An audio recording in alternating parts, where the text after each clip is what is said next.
akhirnya keputusannya adalah udah keluar apapun itu keluar kayak gitu. Aku harus keluar, harus balik ke Jogja. Aku Nadia Reza itu aslinya Surabaya, Mas. Tapi memang kita udah cukup lama di Jogja. Keluarga pindah ke Jogja.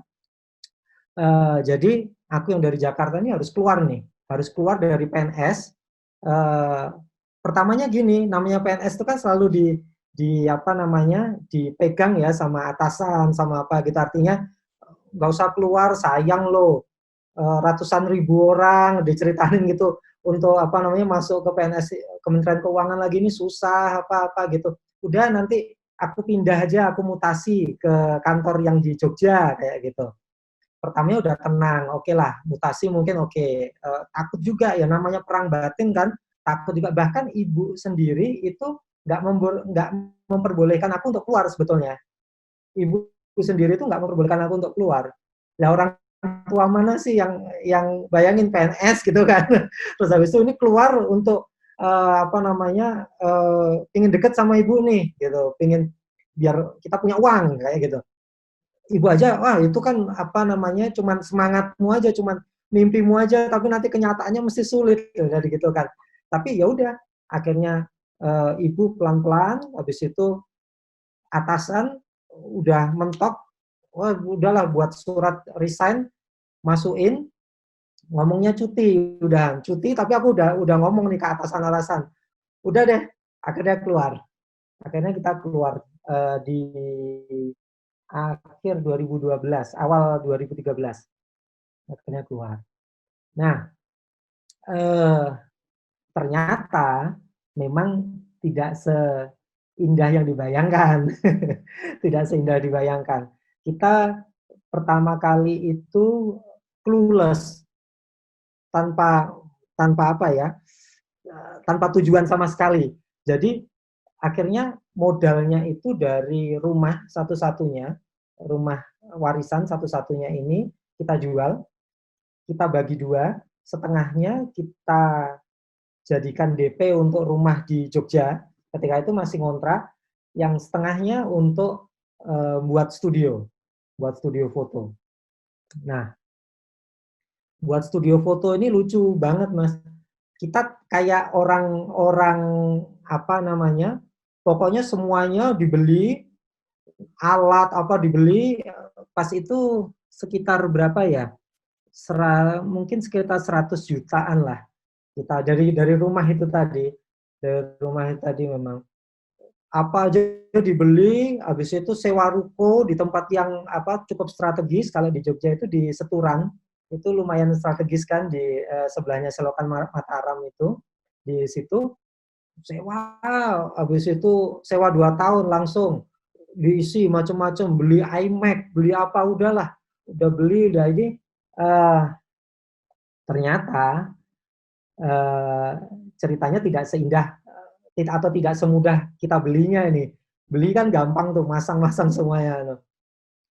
Bulan pertama nggak ada, cuman temen aja yang minta foto. Lalu bulan kedua juga masih seperti itu. Bulan ketiga mulai sering nih, aku tidur di lantai 2 di tempat studionya, jadi yang lantai 1 kan kantor, yang lantai 2 ini tempat studio nih. Karena nggak ada yang datang nih, aku sering tidur di situ. Sering tidur gitu, kayak bayangin, waduh udah keluar dari PNS, mau apa ini? Udah nggak bisa lagi, udah tenger-tenger istilahnya orang Jawa gitu, tenger-tenger, ngelamun aja dulu ini. Hancur nih, udah hancur nih, udah kayak gitu. Nah, adikku yang kedua, yang Nadia, dia apa namanya, aku suruh bantu, Dek bantu sini, nggak bisa nih kalau Mas sendirian, ayo bantu. Padahal dia ketika itu posisinya juga lagi ngelamar ke mana-mana, ke Astra lah, ke apalah, ngelamar gitu udah. Terus Reza sendiri ketika itu masih, ya namanya anak usia segitu ya, jadi masih bingung nih antara apa namanya, oh dia awal-awal itu masuk kuliah kan, jadi bingung antara bagi kuliah sama usahanya itu gimana. Nah, itu tadi kan kita yang ngelamun gitu, yang ngelamun 3 bulan, 4 bulan ngelamun aja gitu. Ada yang masuk, ini cerita lucu ini Mas, karena aku janji di Instagram, janji bagi cerita-cerita yang lucu. Di samping studionya Reza Prabowo, di Seturan itu ada klinik gigi, namanya Joy Dental. Joy Dental. Kita pas lagi duduk semua, di Reza Priade semua sama ibu juga ketika itu ada mobil berhenti, set gitu, parkir di depan studio kita. Senengnya minta ampun, seneng langsung siap-siap, udah siap-siap gitu kan. Dia masuk, tahu Mas yang ditanyakan apa? Apa itu Mas? Ini Joy Dental ya. Ini Joy Dental ya. Langsung aku sama itu cuma bisa lihat-lihatan. Di sebelah Mas. Oh ya udah, akhirnya ke sebelah. Ya Allah, bener-bener deh. Banyak banget cerita-cerita seperti itu, banyak banget. Ada orang masuk itu cuma minta sumbangan. Ada preman juga masuk. Aduh, udah ada aja cerita-cerita gitu.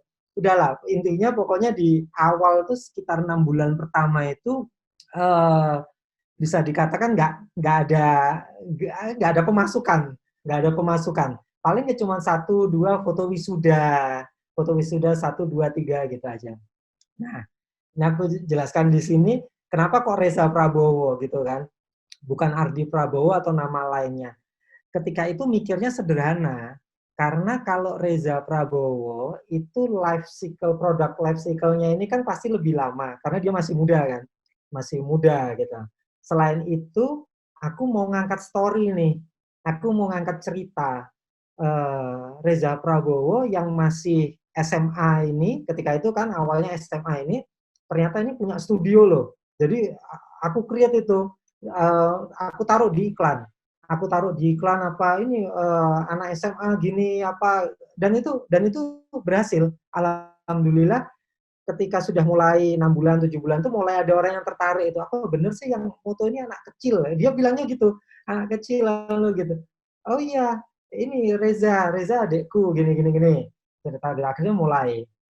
Nah, story behind a brand itu tadi yang aku buat, penuhi pasar dengan cerita kita. Jadi orang itu tertarik. Kenapa ini kok Reza Prabowo kok namanya Reza, habis itu terus ini anak kecil juga. Jadi orang tertarik banget kayak gitu. Aku iklankan ketika itu masih zaman Twitter ya, zaman segitu Twitter, Instagram belum terlalu ini. Aku apa itu yang Jogjaku, yang gitu-gitu itu loh. Kan ada kan gitu. Aku iklankan di situ, aku kasih cerita, aku iklankan, aku apa kayak gitu.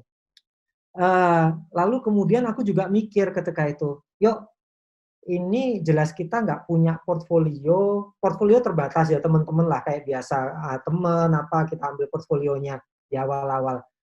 Kita serang dari harga dulu. Ya ini wajar, semuanya pasti melakukan hal yang sama. Berangkat dari murah dulu. Murah dulu, tapi pelayanan kita harus prima. Aku bilang gitu ke adik-adik. Murah, tapi lalu kita cari pijakan nih untuk lompatan-lompatan berikutnya. Jadi biasanya ini yang ngobrol sama aku teman-teman fotografer atau videografer itu biasanya mereka bingung kalau harga murah nanti terus naiknya kapan nih. Nah, bisa naikkannya ini kapan? Nah, itu tadi yang aku bilang di sini adalah cari pijakan-pijakan selanjutnya. Pijakan untuk lompatan-lompatan selanjutnya. Apa maksudnya? Misalkan, ini, teman-teman bisa cari ini sekarang. Di kotanya teman-teman ada misalkan selebgram, atau ada apa, misalkan sekarang posisinya gitu. Coba cari. Nah, ini salah satu pijakan tadi, untuk lompatan-lompatan tadi. Anaknya siapa, misalkan anaknya wali kota, atau anaknya siapa pembesar lah di kota masing-masing, atau artis mungkin, atau apa. Itu dicari. Seperti misalkan aku bahkan sampai sekarang pun kita masih sering ya seperti itu. Memang karena pasar itu dia walaupun dia tidak merasa memang bisa afford kita, tapi kalau misalkan kita serve apa namanya artis atau apa, mereka seneng dan mereka yakin gitu. Oh ya artis saja sudah di serve, apalagi kita misalkan kayak gitu. Kayak minggu depan tuh kalau pada tahu Gina Medina yang apa namanya salah satu selebgram itu kan akan ini apa namanya engagement ya, engagement nanti kita handle semua dari engagement, private sampai weddingnya gitu. Jadi awalnya memang pasti dari murah teman-teman, murah dulu atau main di harga dulu, tapi jangan lupa untuk naik. Jangan lupa untuk naik, jangan terlalu enak dan jangan terlalu nyaman di situ. Naiknya ini cari pijakan-pijakan itu tadi, kayak gitu. Lalu yang salah satu yang aku selalu tekankan ke semuanya, passion aja itu nggak cukup loh. Karena kita di foto video itu biasanya kan ngomong, ah ini passionku, di sini passionku. Passion tuh biasanya main hati. Main hati itu susahnya kalau hatinya lagi nggak enak, nggak mood atau apa, ya males sudahan. Kayak gitu. Jadi kalau memang mau profesional, terutama di apa namanya vendor wedding, di wedding ya, wedding foto video ini, itu passion aja nggak cukup, tapi determinasi. Jadi tiap hari itu harus cari cari apa upgrade apa aja lah, dari sistem, dari kualitas foto, dari kualitas kalian bicara ke klien, apa itu harus di-upgrade terus. Jadi determinasi, dipepet terus. Itu yang penting. Jangan cuman ngandalin passion aja, karena passion nggak cukup gitu. Nah ini aku kasih sekilas itu yang nomor satu itu studioku awal kayak gitu. Sampingnya itu Joy Dental itu tadi. Nah, aku sering sering tidur tuh di lantai 2 itu sambil ngelamun gitu, tenger-tenger gitu. Udah itu macam-macam kan tuh. Jadi ada bajunya, ada apa pokoknya wow, semuanya lah. Namanya orang awal gitu, punya uang gampang banget nih apa namanya? Masang ini. Tapi padahal belum tentu juga kayak gitu. Lalu yang kedua yang bawah itu karena ini kayak biasa kan, di tahun kedua udah mulai lumayan, lalu mau nambah lagi ternyata dinaikin nih sama yang punya. Jadi sewanya aku nggak bisa afford lagi, akhirnya aku cari nih di daerah Kota Gede Jogja, cari ketemu dapat rumah kuno. Luas banget 600 meter persegi rumah kuno. Boleh aku si apa namanya fleksibel, pembayarannya fleksibel apa, akhirnya aku rehab semua. Rumah kuno yang katanya banyak penunggunya juga itu katanya orang-orang sekitar. Agak serem ya. Agak seru. Terus yang nomor 3 ini sudah milik sendiri, itu di Jalan Kaliurang atas, ini ikut sama rumahku juga. Jadi rumahku sekalian ada kantornya di situ. Dan ketika yang di nomor 3 ini, aku sudah nggak ada studio. Jadi studio untuk foto itu malah nggak ada. Aku hanya kantor aja. Karena ternyata ini sedikit apa ya bocoran. Kalau di Jogja, apalagi di Surabaya, itu punya studio itu bukan suatu keharusan sebetulnya untuk vendor wedding, ya, untuk vendor wedding. Jadi nggak harus punya studio kecuali memang teman-teman mau fokusnya di apa namanya foto studio. Misalkan foto wisuda, foto keluarga ya harus punya studio kalau itu. Tapi aku ketika itu berpikir tidak perlu studio dan ternyata ya oke, fine-fine aja di nomor 3. Nah, di nomor 4 ini baru aja, ini di Jalan Kaliurang, di pinggir Jalan Kaliurang. Aku kalau ini sewa, aku ada studio di sini tapi studio baby. Jadi untuk newborn foto gitu.